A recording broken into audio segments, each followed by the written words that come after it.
February the 5th, 2005. We are at Butterfield Trail Village in the game room.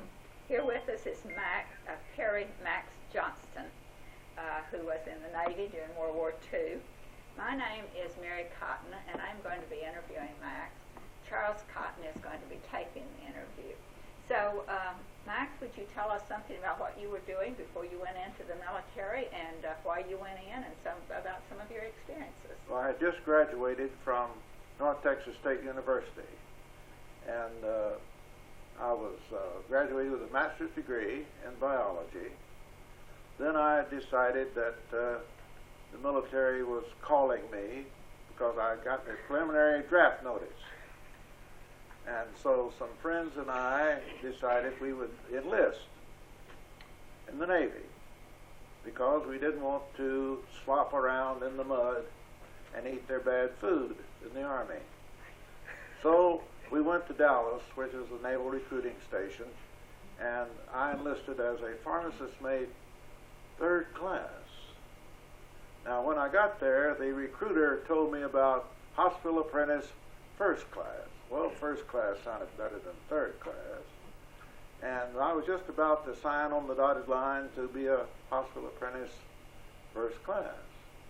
Then a person next door to me said, no. A pharmacist mate is a petty officer. You want to be a petty officer. So 3rd class pharmacist mate I got enlisted in. And almost immediately I was transferred to the Naval Hospital in Corpus Christi, Texas. In fact, they didn't even let me go back to Denton, Texas, where I came from. They wrote my ticket out, told me that I could get a change of underwear sent to me, and I was on my way. And I went down on the train to Corpus Christi, and then out to the naval station, and there I spent about 2 years or so, I think. I can't remember all these dates exactly, but I worked in the laboratory there and got up to where I was a pharmacist mate 2nd class. Then I was detached and sent to the naval station at Algiers in Louisiana. And I didn't know that when I was being sent there, it was being as a receiving station to be later transferred to a ship. My wife was there with me. She wasn't supposed to come, but because the Navy said, don't bring your wives, there's no place for them. Well, we came anyway, and she got a job with the Louisiana Power and Light Company, which paid the rent, for an apartment. And so I was there, and orders came to go on a ship. Well, I didn't know what kind of ship it was. And we had seen the ships coming down the Mississippi there, and there's LSTs, and I said, that's a one-way ticket. If you get on one of those, that's a one-way ticket. You're not going to come back. She said, oh, no, don't worry about that. It's not a one-way ticket. And so, sure enough, I was assigned to an LST 245. We got on board, I got on board, and we went to Guantanamo Bay in Cuba. That was our first stop in leaving New Orleans. After a day or so there, we pulled out, we went to the Panama Canal. I don't remember how many days it took us to traverse the Panama Canal, but eventually we got on the Pacific side, and next land I saw was Bora Bora in the Tahiti Islands.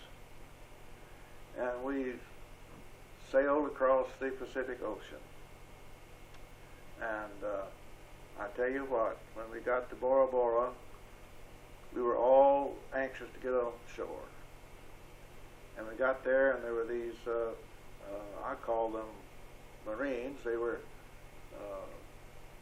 they weren't exactly Marines, but they were people there who dressed like Marines. And they were police. And they didn't wear any shoes. And they came along, with their flop, flop, flop, flop, flop, and admired them as far as their abilities to withstand the heat, because the heat was quite terrific. Well, we stayed there for a while, and then the ship went to Suva in the Fujis. And we were permitted to go ashore. And then later on, the ship went to Cairns in Australia. And then we were engaged in some landing operations. And I think it was in what was called the Bismarck Archipelago. And I don't remember the name of all the little islands that we landed on, but it was quite an operation. We had both Army and Marines on board on occasion. And as a pharmacist mate, I was assigned, of course, to the sick bay. And as a pharmacist mate, I didn't think I had to stand deck watch. But the captain of the ship, apparently it was low on people, so I got assigned a certain deck watch. Well, it appeared to me that deck watch wasn't so bad, because I wasn't having to see sick people then, you know. And I also got to be a helmsman for a while and help steer the ship. And so that was very interesting. And I learned how to, we call it shooting the moon. Actually, we were taking the azimuth of the sun and so forth, so we could get our position. Learned how to do that. And finally, the captain said, I think you ought to apply for a commission. And I said, well, that's fine, I'll do so. So I said, what kind of commission should I apply for? He said, well, you want to be in the Medical Service Corps, why don't you apply for that? And I did. And the commission came back. I was successful, but it was as a general line officer. And I said, this is not what I applied for. And he said, well, it might be what you applied for, but this is what you got. And so about that time, we were anchored, I forget the exact place, but the USS Blue Ridge was, the command ship was there, and we got notice that I was to come aboard the command ship for an interview. And I thought to myself, good gracious, what am I doing here? Interview, with whom? Well, I went aboard and had to get my whites all, you know, in first order, because I thought I was going to see an admiral or somebody like that. And finally got aboard the ship and was escorted down to a passageway into a room, and there a cabin, and there sat a captain in the medical corps. Well, I thought, well, gee, I'm going to be in the medical corps after all. But he interviewed me. I went back, and soon thereafter, detachment orders came that I was to leave the 245, proceed back to San Francisco to be sworn in. Well, in the meantime, lots of things happened. And I got on the island of Luzon in the Philippines. And I was sitting there in a small boat, and I looked over ahead of me, and there was my brother. And I hadn't seen him for nearly 3 or 4 years, and he was in the Navy also.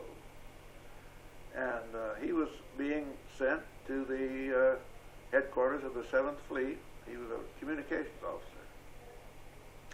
And he was going on his way out, and I was on my way in, you know, so to speak.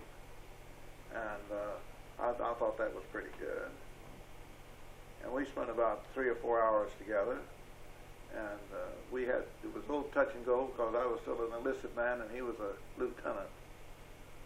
And it came, you know, he took me under his wing and took me around, and I could visit with him and at the same time enjoy the scenery. Then I got off to San Francisco, and found out that I had to go to Treasure Island to be sworn in, and of course quarters were not provided. So I had to provide my own quarters, and so my wife came out from Texas to San Francisco, and we stayed at the Palace Hotel. I don't know whether you know where that is. It's down on Market Street there. It was a beautiful, beautiful hotel, and we stayed there for about 4 or 5 days till my orders came transferring me after I was sworn in as an ensign to Hollywood Beach, Florida. So I got on the train. We rumbled along for I don't know how many days, maybe 2.5 days. We finally got to Hollywood Beach, and we were positioned and stationed in the Hollywood Beach Hotel. The Navy had taken over the big hotel there in Hollywood Beach for their training purposes. Well, after a while, my wife came down to Hollywood Beach, and that turned out to be a very nice vacation for her, because it was in the wintertime and it was nice and sunny. We rented bicycles. We went everywhere in the Hollywood Beach, Florida area. She would come by in the morning while we were out on the beach doing calisthenics, and she would wave, and I would have to say, I can't wave back, smile, but can't do much else. And after the tour of duty there, I don't remember exactly how many days or months what it was, I was detached and reassigned to a ship. And lo and behold, I was reassigned to another LST. And the LST this time was by number 958. It was more than one of the more recent ones. It even had a water purification system on it, where we didn't have to you don't get water for our drinking purposes. Well, we bounced around the Pacific for a while, and it was interesting. The most interesting part was at Okinawa. And we were on the side of Okinawa that was, I don't know whether it was on the east or west side. Anyway, the area was called Buckner Bay. It was named after a Marine General, General Simon Bolivar Buckner. And he was killed at Okinawa. And they named this big naval staging area and so on after him. Well, we were there. We were tied up against a supply ship, getting some repairs and supplies. The word came we were to get out because there was a typhoon coming. Well, we did. The ship went out in the ocean. Our orders were to steer in the direction of the incoming wave so that we always kept the ship pointed toward the wave. And the ship was of the kind that, if you're familiar with an LST, it has a rather flat bottom. It has virtually no keel to it, and so it would just rise and fall with the wind and the waves. And the waves were of such height that we go up, and the ship would just barely make it, and then all of a sudden, boom, go down, over the, go up out of the trough and go over the crest and pop, and then the stern would come up, and the screws would be making noise as they were practically fanning air. And we went through this typhoon, and I was partly assigned to the bridge that night, and we got all these radio messages. Everything was off then. You could, because of the typhoon, you didn't have to have any radio security. So we heard all these distress calls of people, boats that were being sunk. And I later found out that a friend of mine here in Fayetteville was in a flotilla of minesweepers. And there were 4 there, and only one survived the typhoon. The other 3 were sunk. Well, anyway, after going through that, we lost our bow doors on the ship. We lost the boat davits on the ship. Our small boats were ripped off. The davits were ripped off. You would have thought we were in a battle.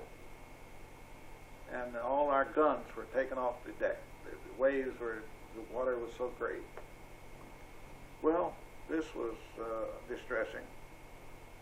And we were really upset because we found out later that the only thing that was saving us between destruction was what's called the tank door. It was a big door that came up like a garage door and fitted inside the ship behind the bow doors. The bow doors opened up and the tank deck door went up like this because it served as the rampway when the tanks went on shore. Well, that was all right. We got the ship back to where we could do something with it, and we got the bow doors. They couldn't replace the bow doors at Okinawa, so the ship was directed to go to Guam. We took off to Guam. We got repairs, and then I was transferred to another vessel. It was merely a transport going back to San Francisco. And I got back to San Francisco, and lo and behold, I got temporary assignment to the Commandant of the 12th Naval District there. And then, almost without warning, I was told that I had accumulated enough points that I could be released from duty. Oh boy, points. How are they gotten together? Well, I don't even remember how, but I got enough. So I got released from duty, and I was sent to a separation point down near Houston. And this was in about 1946, later part of 46, really, because the typhoon was in September along in there. And so after a while, I found out that I had applied for a fellowship at the University of Michigan, and I got it. And I'd applied for it while I was on board the 958, and the papers came through to the 958, of course, and it took them forever to get to me,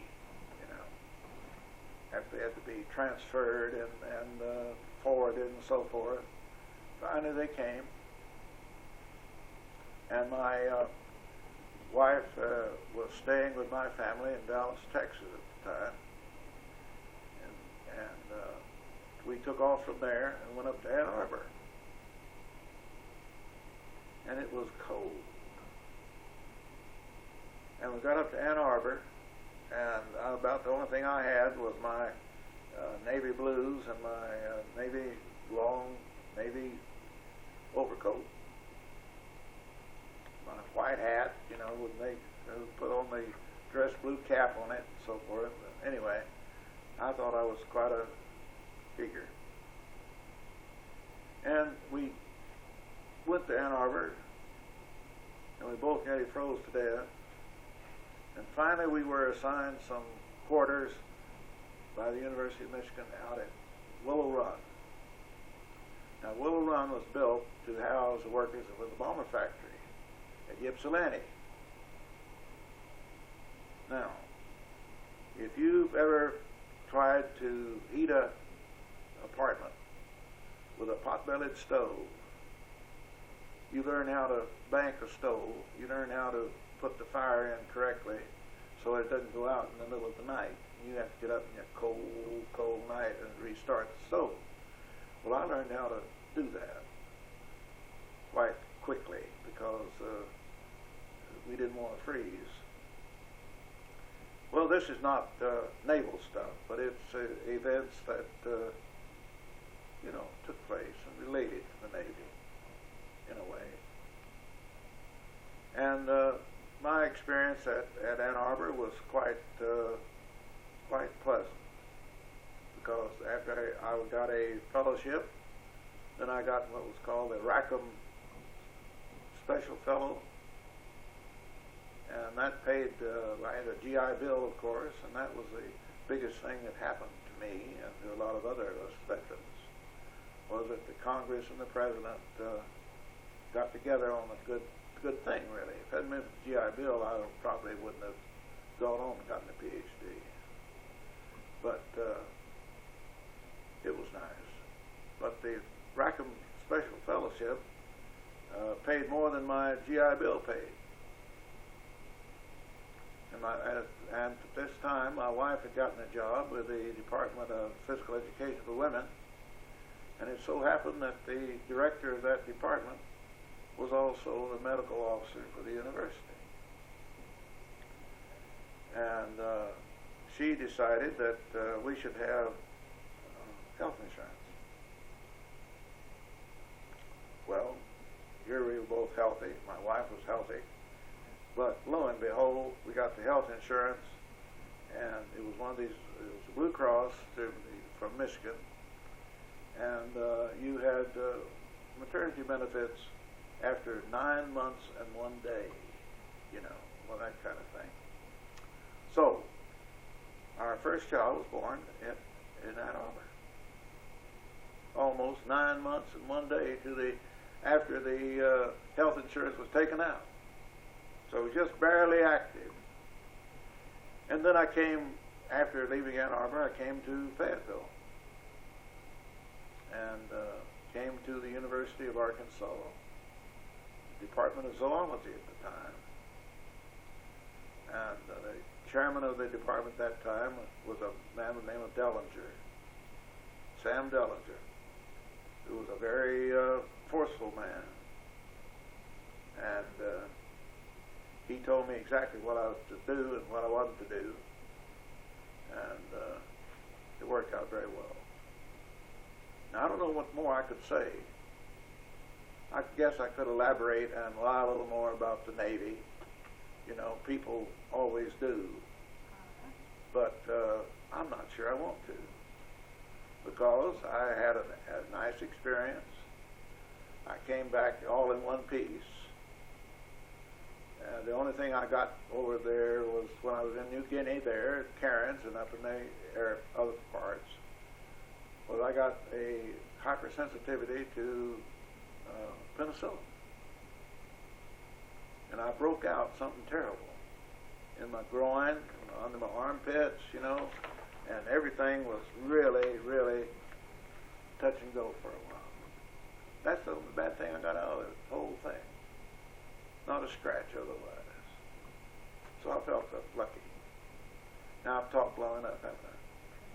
Well, what did you have for entertainment while you were in the Navy? Did you have any entertainment? Entertainment? Uh-huh. Well, there was the playing of bridge. When I was a commissioned officer, and standing deck watch, we would go in the boardroom and we would play bridge. And then when it came time to have our watch, we would just turn our cards over right where we were, get up and go and watch, come back, pick up the cards, and proceed. Well, I played so damn much bridge that I haven't picked up a card set, to play bridge since, and I'm just not going to. I just got my fill of it. Pinochle was a good game. We played Pinochle quite a bit. We played cribbage quite a bit. Cribbage was a game, and also I found out you could play riding on the train. Here you are riding, here's a wife here, and you're here, and you play a little cribbage. But that was about the entertainment. We had movies occasionally on board ship, and when we were at a place where you could send direct communications, of course we used the lights to do that with, and our signalman, I guess you would call, would signal around, and we'd finally get a movie that we hadn't seen before, and we'd send one of the small boats over to get it from a of the ship, watch it, and it wasn't very good because it was very poor projections, and a lot of flickering and a lot of things that go wrong when you try to do something on this they're not supposed to be doing. And we had a lot of shore leaves occasionally to have parties on shore. And we got a ration of beer, we got a ration of cigarettes and ration of cigars. I learned to smoke cigars when I was in the Navy because I could get good cigars. Antonio and Cleopatra, Garcia Vega cigars, kind that later on you try to buy them here in Fayetteville around, you pay 50 cents to $1 for a cigar. We got them for practically nothing. Havana cigars, good Havana tobacco. So I learned to smoke cigars. Then I learned to smoke a pipe too, which I didn't give up till I moved to Butterfield nearly 8 years ago. I finally gave up my pipe. But that was a carryover from the Navy. The cigar business was a carryover from the Navy. Cigarettes I never liked, never got hooked on cigarettes, so I guess I'm lucky there. So what is sort of a typical day on ship? Typical day? Well, as a pharmacist mate,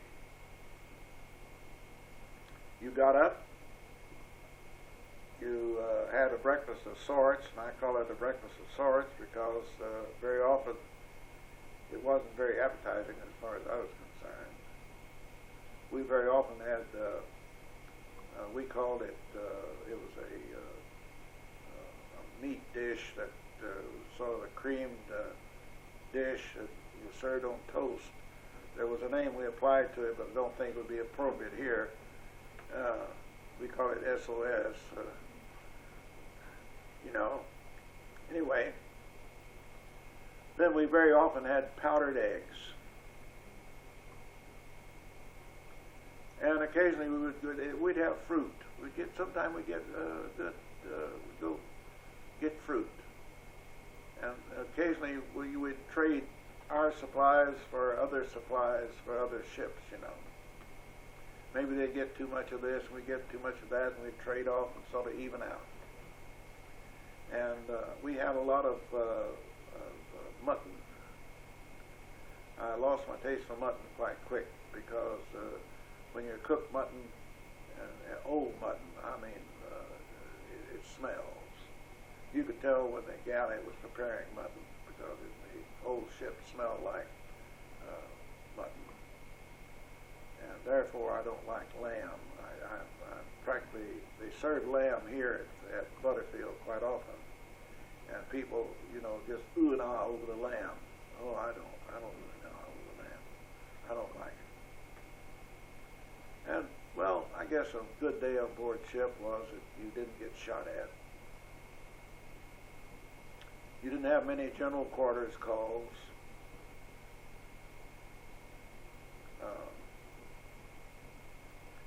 One of the ships I was on had a 3-inch 50 gun on the stern. It's a pretty good sized gun. And another one had twin Boffer 40 millimeter cannon on the bow. Had twin mounts there, and you'd have a twin gun here, and then over here you have another twin gun. And if you're familiar with a Boffer gun, they were Swedish-made guns, and they were used anti-aircraft guns. And you loaded the guns by putting a clip down, and you got pretty good at that. In fact, as an ensign, I was assigned as gunnery officer one time. We did everything. You did everything. So you had to see to the fact that the guns were properly maintained and loaded and so forth. And that was quite a chore as far as I was concerned. Was your ship ever fired at? What's that? Were you in the area of fire?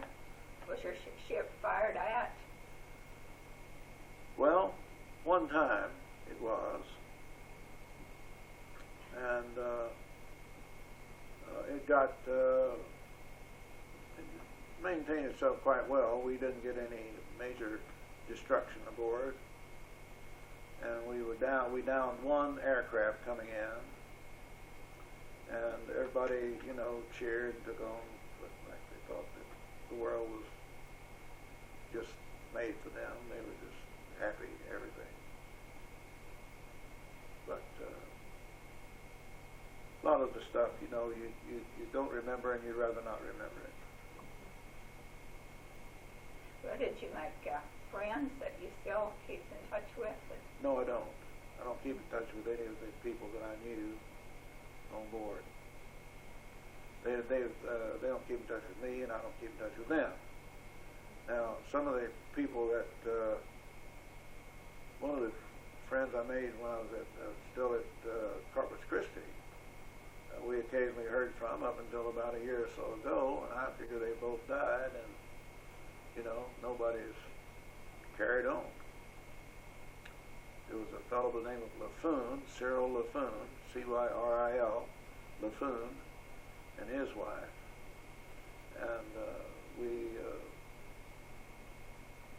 were friends with them. Then another fellow named, let's see, what was his name? Well, I don't remember, sorry for him anyway. But we were married, my wife and I were married at a Presbyterian church in Corpus Christi. And we stayed at the hotel there, which was the Driscoll Hotel. It was built by a person by the name of Carol Driscoll. And she built the hotel tall enough so that she could stand on the top deck and urinate on the Plaza Hotel, which was next door. That was her real business for building that damned hotel. So the story goes, And it was a nice place. It really was. So she had furnished it with a lot of antiques, and it was a very nice hotel. I don't know if it's still there or not. I met at Corpus Christi since I left. Did you ever have any problem corresponding with the people back home, getting your mail, or did you get it regularly? Or? We got it regularly. Sure did. We got where the mail was taken and then it was reduced in size by a photographic reduction, so that when it came to you, it was a very small piece of paper, And I understand that sending mail home, that's the way it was too. People got it back here. But I'm not much of a pack rat. Never have been. My wife says I am, but I'm not really, considering things that I've thrown away. Most of which I can't find anyway, so I just threw it away. In fact, in preparation of some of this stuff, I was looking through some of my stuff, and I found my old naval records, the entire folder from the 8th Naval District down in New Orleans, where the records are sent. But some of it was illegible, because the carbon paper that was used back then wasn't very good, especially if they had to make 6 copies of something, and it was faded out, and just wasn't very good. So how would you rate your time in the Navy? Is it something that you are glad that you had happen to you? Well, it was something that I felt we had to do, and it was different then than it is now, of course. Everybody was involved. Everybody was involved. All the home folks were involved. They had restrictions on their activities, and we had restrictions on ours. And it was a time of everybody getting in the act. Now I don't think it's that way, and I just don't understand how people feel that we're fighting a war. in Iraq. But we are. You know, that's what people say. And I think I've talked enough, don't you? All right, dear. We certainly appreciate your interview, and you've given us a very nice one, and thank you very much. Well, thank you. Are you about to cut that thing off now? Did it use up a whole reel?